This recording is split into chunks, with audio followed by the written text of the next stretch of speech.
Hello everyone and welcome back to the channel.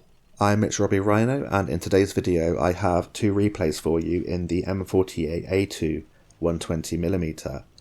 This tank is a premium tier 10 American medium tank, and it was recently buffed alongside the T57 heavy tank line in the Tanks Reforged series, and it was buffed back on the 8th of November, and it's taken me a while to have some play sessions in this tank, but I can confirm that the buffs this tank were given were pretty substantial and have completely changed how competitive and how popular this tank is, because before these buffs this tank was hardly seen on the battlefield. It was one of the easiest 3-marks, and I wish that I took the chance to 3-mark it when it was easier, because people are going to be putting out some very high damage numbers in this tank indeed, because the DPM is now absolutely incredible and it's a DPM beast on the battlefield. However, before we get into the main point of today's video, I want to talk about the giveaway that is going alongside today's video. You can win yourself the tier 7 Mercenary heavy tank, the Boulder, and 3 runners-up will win 7 days of premium time each. All you have to do to enter is comment down below on today's video with your gamer tag and your console, and let me know what prizes you are in for. That will really help me out, and I'll let you all know who has won in a week's time on the 23rd of November around 10 PM UTC in the pinned comment on today's video, as well as on my Twitter, which can be found in the description of today's video. So good luck if you enter. There'll be plenty more giveaways coming here on YouTube as well as on my Twitter, so if you haven't followed already, that would be awesome if you could go to my Twitter and do that, and I'll follow you back. So the M48A2 120mm, before the buff that it received, it was very underwhelming indeed. It has reasonable mobility with 48 km an hour forwards, 20 km an hour in reverse, and a power to weight ratio of 16.59. It has fantastic base view range at 420 meters, but the gun was a pretty big letdown. However, the gun is what the buffs focused on. What did they change to the gun with the Tanks Reforged series? Well, they changed the reload from 8.6 down to 8 seconds. They changed the aim time from 1.9 to 1.7 seconds.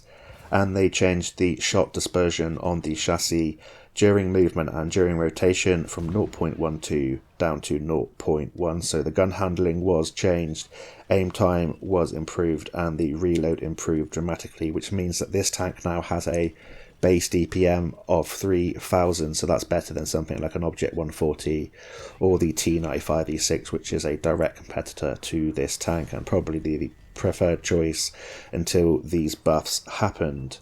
If you combine the pretty reasonable mobility with the absolutely fantastic 420 meters base view range and now best in class DPM, this tank is a pretty good prospect to play and one of the better tier 10 premium tanks in my opinion. The only downside is the kind of lack of armor. However, it can come in useful at bouncing occasional shots, especially from tier 8s and tier 9s that have substandard penetration. In terms of the armor, if you wanted to go straight through this tank, through the upper plate, you're going to need around 200 to 215 millimeters of effective penetration, and for the lower plate, you're going to need around 180 millimeters of effective penetration. If you're looking at this tank and it's not using its gun depression to go through the turret, which is the strongest part, you're going to need around 210 to 220 millimeters if you shoot to the left and right of the gun.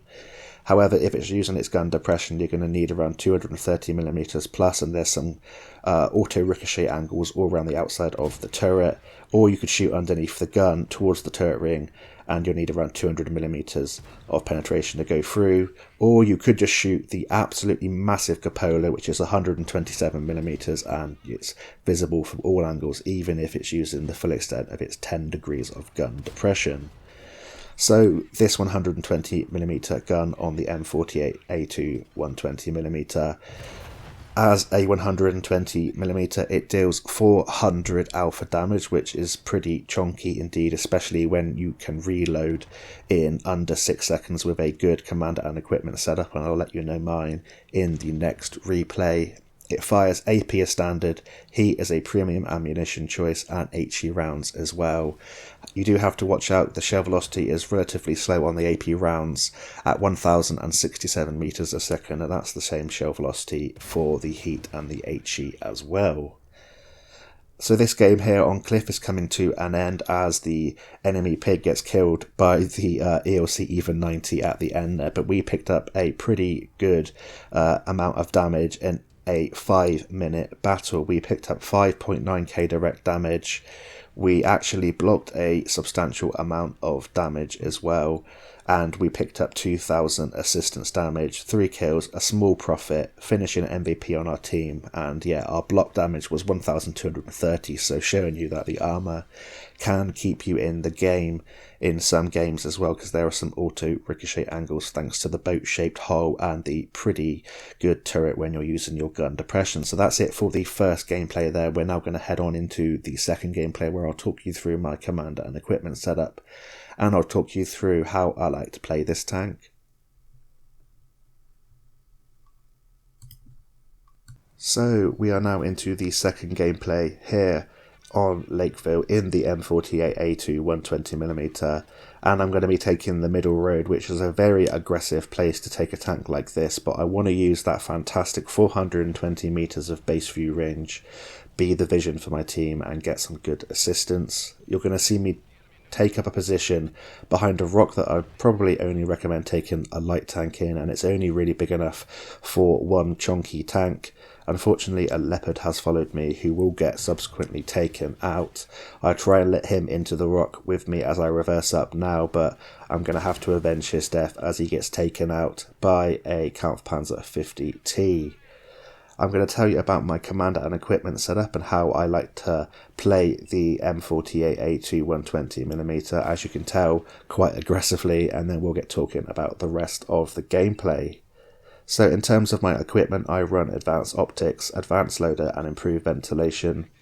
And in terms of my commander skills, I run Sixth Sense, Born Leader, Rapid Loading, Steady Aim, Rapid Aim, Snapshot, Run and Gun, Track Mechanic, and Situational Awareness. In terms of my equipment, I'm running optics to further improve that fantastic 420 meters of base view range, loader to improve the DPM, and ventilation to improve everything from the DPM to the gun handling to the view range. In terms of my commander skills, all of the gun handling perks to make this gun as good as it can be.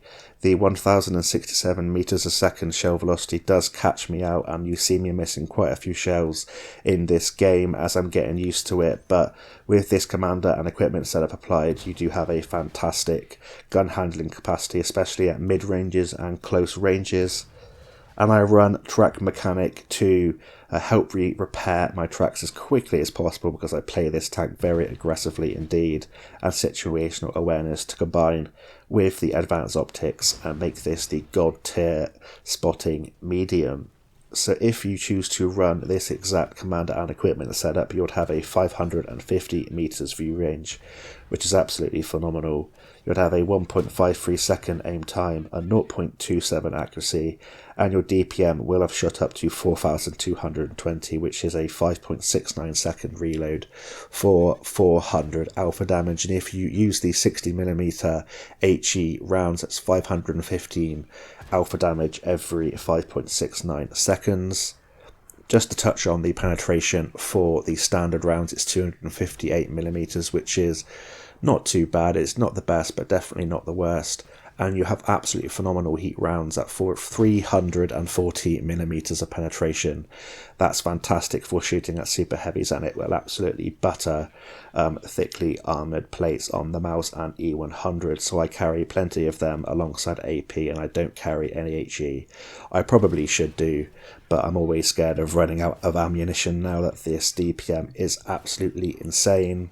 And like I said at the start of today's video, it has 10 degrees of gun depression, so make sure you're using the full extent of that as much as possible and wiggling your turret and trying to get people to shoot your auto ricochet angles. So here on Lakeville, you can see that we've picked up 4,000, make that 4,400 assistance and 1,700 of our own damage, and we've blocked 720 damage. We've made a very aggressive push.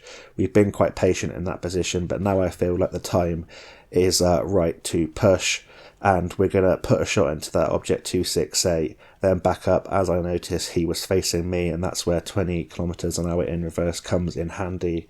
And now we're just going to be pretty aggressive at spotting all of these tanks out for my friends that are situated in JK sort of 7 and 8. They are shooting while I'm spotting, which is very rare in World of Tanks, but hey ho.